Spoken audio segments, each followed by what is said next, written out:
Kita pada hikmahnya Imam Haddad rahimahullah ta'ala, kita sampai kepada hikmah yang ke-42. Tentang rahmat Allah. Ada rahmat. Kita ini selalu diliputi rahmat. Kita itu selalu dalam rahmat Allah. Rahmat banyak. Cuman ini membicarakan tentang paling agungnya rahmat. Rahmatun tatlubuka. Ada rahmat yang mengejarmu, yang didatangkan untukmu. Wa rahmatun tatlubuha, dan ada rahmat yang engkau hendaknya mencarinya. Ada rahmat yang datang dan rahmat yang kita cari. Fallati tatlubuka, adapun rahmat yang mencarimu apa? Rahmat yang didatangkan oleh Allah untuk kalian, yaitu rahmatul hidayati bil bayani, adalah hidayah. Hidayah dalam bentuk penjelasan agama. Al-Quran dan agama yang dibawa oleh baginda Nabi adalah rahmat untuk keselamatan kita. Dan itu dikirim oleh Allah untuk kita. Jadi rahmat hidayah Nabi Muhammad disebut. Pembawanya Nabi Muhammad disebut rahmatan. Wa ma arsalnaka illa rahmatan lil alamin. Aku tidak mengutusmu wahai Muhammad kecuali sebagai rahmat untuk semesta. Jadi Nabi rahmat. Kenapa dijadikan rahmat? Karena membawa hidayah dari Allah. Nah, tinggal orang itu mengambil atau tidak, kan begitu. Jadi Al-Quran itu rahmat untuk kita, hidayah untuk kita. Kasih sayang Allah kepada kita adalah adanya petunjuk, sehingga dengan petunjuk jalan kita benar, yang mengikutinya akan sampai kepada tujuan. Ini jadi rahmat yang didatangkan untuk kita. Ini pun tidak semua orang mengambilnya, sudah didatangkan. Kemudian ada lagi rahmat, ini. Rahmatul hidayati bil bayani, hidayah yaitu dengan adanya penjelasan Al-Quran, hadis Nabi, keterangan dari Nabi SAW tentang petunjuk-petunjuk adalah rahmat dalam bentuk hidayah, bimbingan. Maka hidayah, penjelasan sejelas apapun, kalau kita tidak mau mendengarnya, kita pun tidak akan mengambil faedah, nggak akan ada gunanya, karena kita tidak mau mengambil rambu-rambu, mengambil undang-undang, mengambil peraturan tersebut. Li'ajliha demi rahmat hidayah itulah maka kana irsalur rusuli, diutuslah utusan membawa rahmat Allah. Membawa apa? Membawa petunjuk dari Allah. Kalau pakai petunjuk enak, petunjuk dari zat yang maha tahu tentang manusia, sehingga yang menciptakan manusia itulah yang lebih tahu tentang apa yang diperlukan manusia. Sehingga kalau kita patuh dengan apa yang Allah berlakukan dari rambu-rambu undang-undang, maka jalan kita benar. Benarnya nggak tahu bukan hanya di dunia saja, sampai di akhirat pun kita tetap hamba Allah. Kalau benar dia mengikuti petunjuk dari Allah, maka di dunianya lempeng benar sampai akhirat. Nah, itu rahmat hidayah. Wa inzalul kutubi, termasuk Allah menurunkan kitab suci, adalah tanda kasih sayang Allah kepada umat ini, kepada makhluknya. Wallati tatlubuha, ada rahmat yang hendaknya kau cari, yang kita mencari dan mengejarnya, bukan hidayah tadi. Iyal jannatu, yaitu surga.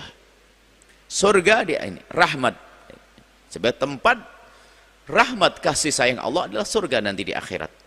Lalu bagaimana kita untuk mendapatkannya saat ini juga? Rahmat yang dikirim saat ini kita mengambilnya, rahmat yang akan kita kejar saat ini pun kita mengejarnya. Bagaimana kita mengejar rahmat surga itu tadi? Tas'a laha bil amalis soleh. Kau berusaha untuk mendapatkan surga dengan amal soleh. Maka kejarlah rahmat yang namanya surga itu adalah dengan amal soleh, dengan kebaikan-kebaikan yang kita lakukan. Petunjuk dari Allah dengan kebaikan yang kita lakukan untuk mendapatkan surga. Ala qanunil ilmin nafi'. Tentunya dengan petunjuk ilmu. Artinya kejarlah surga, disitulah kasih sayang Allah, dan caranya mengejar surga itulah dengan amal soleh, dengan amal soleh, dengan kebaikan yang kita lakukan. Tapi amal soleh pun adalah amal soleh yang sesuai dengan petunjuk, petunjuk yang mempunyai rahmat, yang mempunyai surga. Sehingga kalau kita menuju surga tidak pakai petunjuk, yang punya surga yang nggak akan nyampe. Jalurnya beda. Yang punya surga sudah memberi rambu-rambu, ini loh jalan menuju surga. Yang meniti akan sampai nanti. Makanya ilmu nafi ini, ala qanunil ilmi nafi, sesuai dengan aturan-aturan ilmu. Sehingga kejarlah surga dengan, pertama adalah dengan ilmu. Ilmu ini ada dua, dibagi dua. Ilmu tentang keyakinan. Yang kedua ilmu tentang cara beramal. Keyakinan kepada Allah namanya iman. Kemudian cara beramal, cara sholat, cara ibadah. Jadi jangan sampai merindu surga tapi tidak pernah kita menuju surga dengan cara yang Allah berlakukan. Dengan petunjuk dari Allah nggak akan sampai kepada surga. Makanya amal itu dibarengi dengan ilmu. Kalau beramal maksudnya kita berjalan menuju sebuah tempat untuk sampai kepada sebuah tujuan tapi nggak pakai ilmu, tersesat. Nggak tahu kita langsung jalan begitu saja. Mau ke Tegal jalan aja, ke arah barat itu nyampe Jakarta, Pak. Kan gitu. Jadi petunjuk, ilmu nafi, ilmu yang manfaat, ilmu yang benar, ini petunjuk. Sehingga kalau orang melakukan ibadah dengan mengamalkan dengan ilmu yang benar, dengan petunjuk dari Allah Subhanahu wa taala sesuai dengan apa yang Allah turunkan dari Al-Qur'an tentang kewajiban sholat, kemudian Nabi menjelaskan cara sholat, kemudian para ulama memahami, kemudian setelah itu dirangkum dalam buku-buku fikih wudhu, fikih sholat, fikih jenazah, fikih muamalah dan sebagainya. Selagi kita ikut itu maka sampai ujungnya adalah sampai surga. Dan inilah yang hendaknya terus jadi bahan renungan untuk kita, merenung, tafakur. Sehingga kalau orang dengan penuh kesadaran bahwasanya dirinya itu dalam liputan rahmat, apa yang terjadi pada orang tersebut? Kuat keimannya bahwasanya Al-Quran dari Allah untuk kebaikan kita, diambil, nggak ragu-ragu mengambil Al-Quran. Itulah dengan keimanan, kalau sudah Allah yang berfirman, sudah, saya tidak pernah ragu lagi. Dari Allah, nggak pernah meragukan dari Al-Quran. Hanya kalau kita bicara Al-Quran hadis, bukan langsung kita ke Al-Quran. Al-Quran dan hadis Nabi itu adalah sumber daripada rambu-rambu yang diberlakukan untuk manusia. Akan tapi orang berbeda-beda cara memahaminya. Ada yang tidak ngerti bahasa Arab sama sekali, ada yang ngerti bahasa Arab dengan standar tertentu. Maka untuk memahami Al-Quran hadis Nabi ada rambu-rambunya, dan dicontohkan oleh Nabi SAW cara beristimbat untuk memahami ayat Al-Quran, memahami hadis Nabi. Dan itu prosesnya panjang sampai nanti dibukukan ilmu-ilmu untuk itu. Dan kita nggak usah belajar itu, ternyata sudah disiapkan para umat langsung menjadi belajar sholat begini caranya, belajar wudhu begini caranya. Di dalam Al-Quran nggak ada rincian wudhu jejer 1, 2, 3, 4, 5, 6, nggak ada. Disebutkan hanya lintasan, idza qumtum ila sholati faghsilu wujuhakum wa aydiyakum ilal marafiqi wamsahu bi ru'usikum wa arjulakum ilal ka'baini. Ini jelaskan begitu, apakah jadi rukun? Lah nanti para ulama yang menjelaskan. Makanya kalau ingin kita kembali kepada Al-Quran dan hadis Nabi SAW, tidak ada caranya kecuali melalui orang-orang yang dipilih oleh Allah yang tahu tentang itu semuanya, dan pakai perangkat-perangkatnya. Itu para mujtahidin. Sehingga kita sebagai umat biasa, orang awam, ngikut apa yang telah dibuat oleh para ulama, dikumpulkan para ulama tentang cara-cara. Dia lebih tahu. Maka yang lebih tahu itu telah mempelajari ilmunya, mencetuskan hukumnya. Maka yang di belakang ikut saja, nggak usah pusing. Sebetulnya untuk menuju kepada surga itu sama dengan menuju ke Jakarta, nggak ada beda.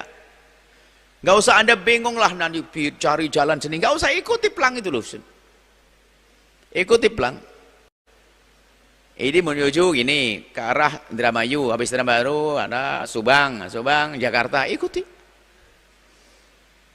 Kalau sudah yang membuat jalan itu sudah tahu Jakarta dulu, dari berapa tahun yang lalu, waktu membuat jalan dia sudah tahu Jakarta, dibuatkan jalan menuju Jakarta.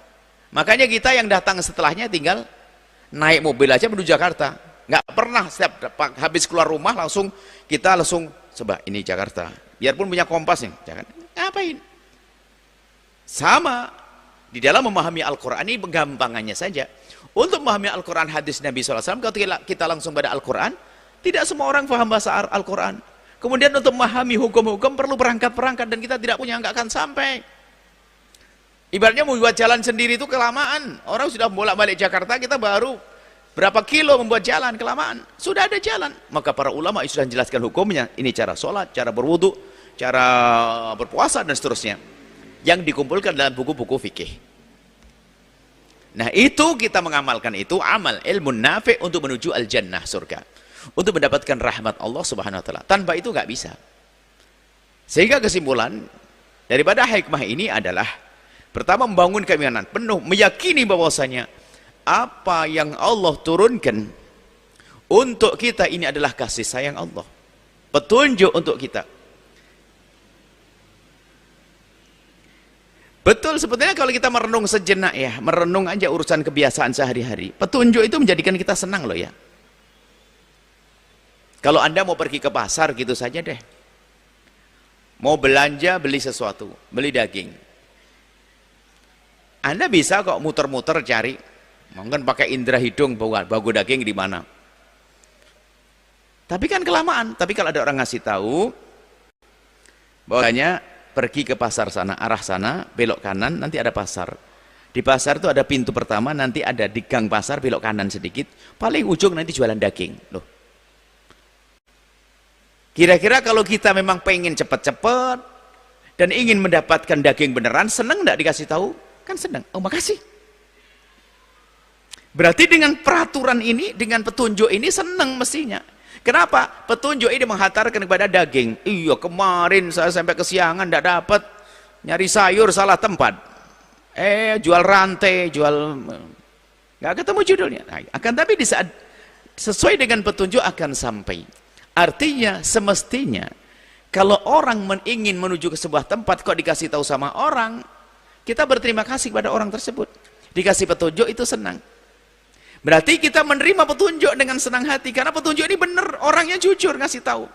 Mau kemana bang? Mau ke sana. Ini loh jalannya lebih cepat, sana enak, sana oke. Oh gampang ini. Kemudian kita punya keyakinan akan adanya surga. Setelah itu dikasih petunjuk, ini loh jalan surga. Kita yakin bahwasanya yang diberikan oleh Allah dari Al-Quran, dari Allah, kita beriman Allah, dari Allah Jalla Jalaluh. Sehingga kita harus yakin rambu-rambu ini bukan dari orang yang bohong, orang tidak mengerti. Dari zat, dari mana? Zat Allah Jalla Jalaluh yang maha tahu. Nah, logikanya gimana? Secara akal ya yang lebih tahu, saya percaya dong. Kemudian ya senang dong, karena dikasih petunjuk untuk menuju rahmat berikutnya, menuju surga. Nggak usah bingung nanti, kan itu gambarannya. Di saat kita bicara sayur sama daging gampang, tapi di saat kita dibawa kepada syariat jadi ragu-ragu. Maka untuk menuju surga rahmat yang dahsyat yang kita imani tadi adalah dengan rambu-rambu yang Allah berikan tadi, yang Allah turunkan dengan rahmat yang pertama.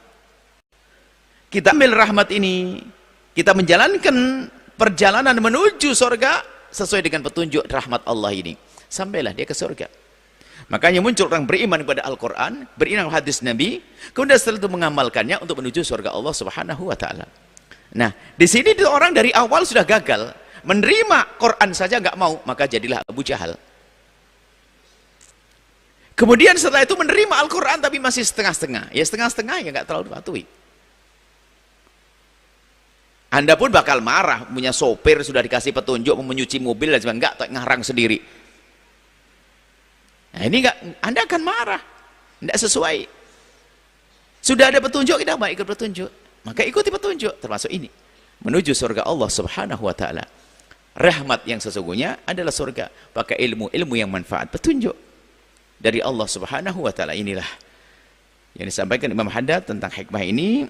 Ingatlah, jangan sampai kita ini menjadi orang yang tidak mempercayai bahwasanya Al-Quran adalah petunjuk dan Al-Quran adalah kasih sayang Allah.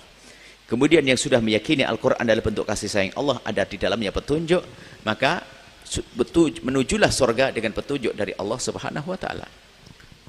Maka sampailah nanti kepada surga yang memang disiapkan untuk orang-orang yang bertakwa, orang-orang yang berjalan sesuai dengan petunjuk dari Allah Subhanahu wa Ta'ala. Wallahu a'lam bissawab. Setelah Anda menyaksikan video ini, jangan lupa berselawat kepada baginda Nabi Muhammad sallallahu alaihi wa alihi wa sahbihi wasallam.